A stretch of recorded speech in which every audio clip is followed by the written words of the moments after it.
1.6 ലിറ്ററായിട്ട് ഇത് കമ്പയർ ചെയ്യുമ്പോൾ റിഫൈൻമെൻറ്റ് ലെവലിൽ ചെറിയൊരു ഡ്രോപ്പ് എനിക്ക് തോന്നി. അങ്ങനെ എവിഡൻ്റ് ആയിട്ടുള്ള ഒന്നുമില്ല, പക്ഷേ എനിക്കത് ഫീൽ ചെയ്തു.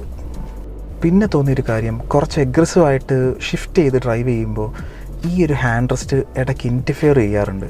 അതും വലിയൊരു പ്രശ്നമായിട്ടൊന്നും എനിക്ക് ഫീൽ ചെയ്തില്ല, പക്ഷെ പറയുമ്പോൾ നമുക്ക് പറയാമെന്ന് മാത്രമേ ഉള്ളൂ. സിമിലർ കാറ്റഗറി കാസുമായിട്ട് കമ്പയർ ചെയ്യുമ്പോൾ വെൻറ്റോയുടെ ഇൻറ്റീരിയേഴ്സിനൊക്കെ ഒരു ന്യൂജൻ ലുക്ക് ഉണ്ടാവണമെന്നില്ല. ഫാൻസി സ്റ്റഫോ ഗിമ്മിക്കുകളോ ഇല്ല. പക്ഷേ ഇപ്പോഴും മെജോറിറ്റി ആളുകൾ വെൻറ്റോയും പോളോയും ചൂസ് ചെയ്യുന്നുണ്ട്.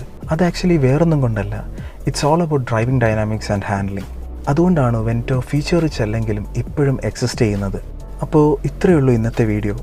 വെൻറ്റോ 1 ലിറ്റർ TSIയുടെ വീഡിയോ നിങ്ങൾക്ക് ഇഷ്ടപ്പെട്ടു എന്ന് വിശ്വസിക്കുന്നു. അപ്പോൾ അടുത്തൊരു വീഡിയോയിൽ അടുത്തൊരു കാറുമായിട്ട് കാണാം. Until then, signing off from this channel. Bye.